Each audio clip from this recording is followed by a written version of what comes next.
आप सभी को हाथ जोड़ के नमस्कार। आप हंसते रहो हमेशा लगातार। आप सभी का आपके ही YouTube चैनल में हम आपका स्वागत करते हैं। चलिए कहानी शुरू करते हैं। चैनल पे नया हो सब्सक्राइब करना और लाइक एंड शेयर करना मत भूलना। धन्यवाद। भगवान विष्णु के छठे अवतार परशुराम, जिनके क्रोध से पूरी धरती कांपती थी। लेकिन आखिर परशुराम है कौन? ऋषि जमदग्नि की पत्नी रेणुका एक आदर्शवादी पत्नी थी, जिनकी एक छोटी सी भूल उनके मृत्यु का कारण बन गई।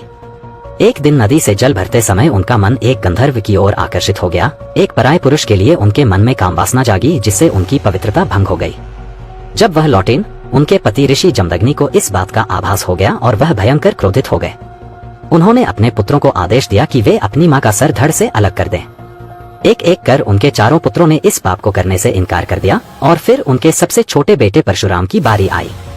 अस्त्र शस्त्रों में माहिर परशुराम को भगवान शिव ने एक दिव्य परशु प्रदान किया था, लेकिन वे यह नहीं जानते थे कि उन्हें उस दिव्य अस्त्र का प्रहार अपनी ही मां पर करना पड़ेगा।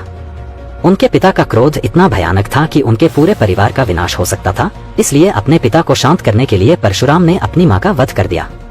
लेकिन ऋषि जमदग्नि का क्रोध अभी भी शांत नहीं हुआ था। अपने पिता का आदेश न मानने का पाप करने के लिए उन्होंने अपने चारों पुत्रों को भी दंड दे दिया और परशुराम को एक एक करके अपने सारे भाइयों का वध करना पड़ा। परशुराम ने बिना किसी प्रश्न के अपने पिता के आदेश का पालन किया था। इससे ऋषि जमदग्नि बहुत प्रसन्न हुए और उन्होंने परशुराम को एक वरदान मांगने को कहा। मैं चाहता हूँ मेरी माँ और मेरे भाई पुनः जीवित हो जाएं और उन्हें अपनी मृत्यु याद ना रहे। ऋषि जमदग्नि अपनी बात से पलट नहीं सकते थे। उन्होंने परशुराम की बात मान ली और अपनी शक्तियों से अपने परिवार को पुनः जीवित कर दिया। परशुराम जी को क्षत्रियों के सहार के लिए जाना जाता है, लेकिन इसके पीछे का कारण था माहिष्मति साम्राज्य का एक ऐसा राजा जिसने पूरी दुनिया पर अपना कब्जा कर लिया था। यह था कार्तवीर्य अर्जुन, जिसे सहस्त्रबाहु के नाम से भी जाना जाता था। सहस्त्रबाहु यानी जिसकी 1000 भुजाएं हों। माना जाता है कि कार्तवीर्य अर्जुन ने महान ऋषि दत्तात्रेय की तपस्या कर उन्हें प्रसन्न किया था, जिससे उसे एक वरदान प्राप्त हुआ।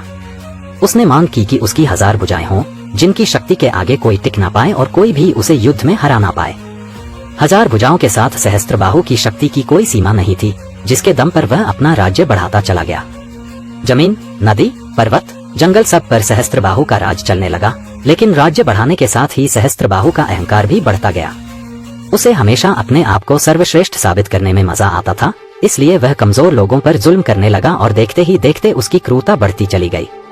एक दिन जंगल में सफर कर रहे सहस्त्रबाहु ऋषि जमदग्नि के आश्रम पहुंचे। वहां उनकी नजर पड़ी गौ माता कामधेनु पर, एक ऐसी पवित्र गाय जो किसी की भी इच्छा पूरी कर सकती थी। लोभ में अंधा सहस्त्रबाहु जबरदस्ती कामधेनु को खींचकर अपने साथ ले गया।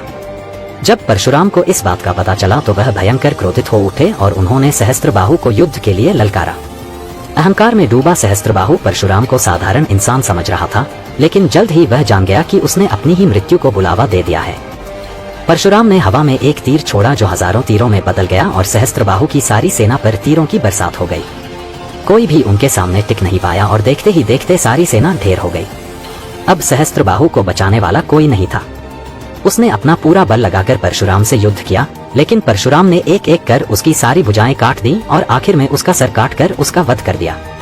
सहस्त्रबाहु का अहंकार और लोभ ही उसकी मृत्यु का कारण बना, लेकिन उसके पुत्रों ने इससे भी बड़ी भूल की, जिसने उनके वंश को बर्बाद कर दिया। सहस्त्रबाहु की मृत्यु देख सारे पुत्र वहां से भाग खड़े हुए, लेकिन बदले की भावना ने उन्हें शांत नहीं रहने दिया। कुछ समय बाद उन्होंने अपनी चाल चली। मौका पाते ही उन्होंने ऋषि जमदग्नि के आश्रम पर हमला कर दिया और उन्हें मार डाला। ऋषि जमदग्नि के शरीर पर 21 घाव किए गए थे। अपने पिता की ऐसी दुर्दशा देख परशुराम के क्रोध की सारी सीमाएं पार हो गईं। अपने प्रचंड क्रोध में परशुराम ने प्रतिज्ञा ली कि वह कार्तवीर्य अर्जुन की 21 पीढ़ियों का सर्वनाश कर देंगे। परशुराम ने कार्तवीर्य अर्जुन के 100 बेटों को एक एक करके बड़ी बेरहमी से मारा, सिवाय गर्भवती औरतों के। परशुराम ने सहस्त्रबाहु के सारे वंश को भयंकर मृत्यु दी। कहा जाता है कि परशुराम ने इतने लोगों को मारा था कि उनके रक्त से 5 नदियां भर गई थी। सालों साल पीढ़ी दर पीढ़ी यह सिलसिला चलता रहा। परशुराम सहस्त्रबाहु की 21 पीढ़ियों को लगातार मारते रहे। धीरे धीरे उन्होंने बाकी के क्रूर, अधर्मी और अहंकारी शत्रुओं को भी मारना शुरू कर दिया।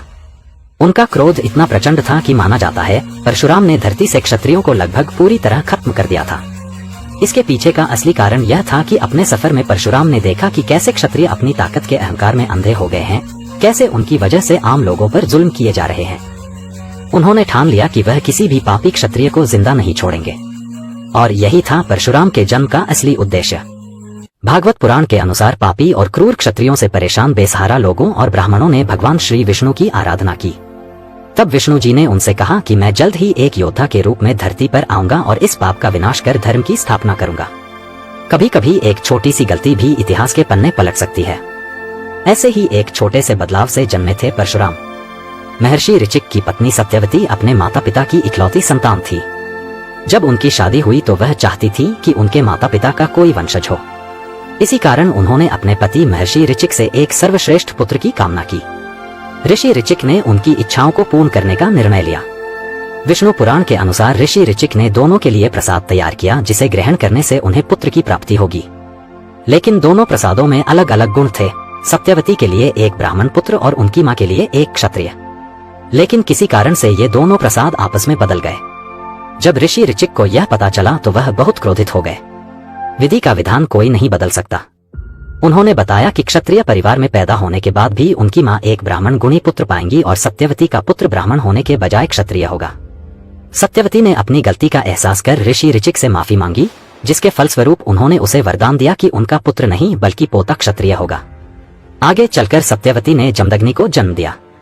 जमदग्नि ने रेणुका देवी से विवाह किया और उनके 5 पुत्र हुए, जिनमें सबसे छोटे का नाम रखा गया राम। बड़े होकर राम ने शिवजी की तपस्या कर एक शूरवीर योद्धा बनने का वरदान प्राप्त किया। अस्त्र शस्त्रों में सर्वश्रेष्ठ, सबसे बेहतरीन धनुर्धारी और प्रलयकारी परशु चलाने वाले योद्धा परशुराम। परशुराम जी विष्णु के एक ऐसे अवतार हैं जिन्होंने कभी अपना शरीर नहीं त्यागा। श्री कृष्ण या श्री राम की तरह वे वैकुंठ धाम नहीं लौटे, ना ही कभी अपने महाविष्णु रूप में आए। वह हमारी कथाओं का एक ऐसा हिस्सा है जो हर युग में मौजूद रहे हैं। माना जाता है कि क्षत्रियों के संहार के बाद अपने पापों का प्रायश्चित करने के लिए उन्होंने सब कुछ त्याग दिया और पहाड़ों में समाधि करने चले गए। लेकिन कई वर्षों बाद त्रेता युग में उनकी समाधि टूटी जब उनके गुरु भगवान शिव का दिव्य धनुष एक क्षत्रिय ने तोड़ दिया। लेकिन यह क्षत्रिय कोई और नहीं बल्कि श्री राम थे। वाल्मीकि रामायण के अनुसार श्री राम ने जब राजा जनक का दिव्य धनुष तोड़ दिया तब परशुराम उनसे मिलने आए। भगवान परशुराम ने श्री राम की दिव्यता और शक्ति को पहचाना। वे समझ गए कि श्री राम भी विष्णु के अवतार हैं और एक क्षत्रिय के रूप में आकर श्री राम ने यह साबित कर दिया कि अब परशुराम को और लड़ने की जरूरत नहीं है। एक अद्भुत दृश्य जहां एक अवतार ने दूसरे अवतार की महिमा को स्वीकार किया। इसके अलावा द्वापर युग में भी परशुराम का प्रभाव दिखा। उन्होंने भीष्म, द्रोणाचार्य और कर्ण जैसे महान योद्धाओं को शिक्षा दी।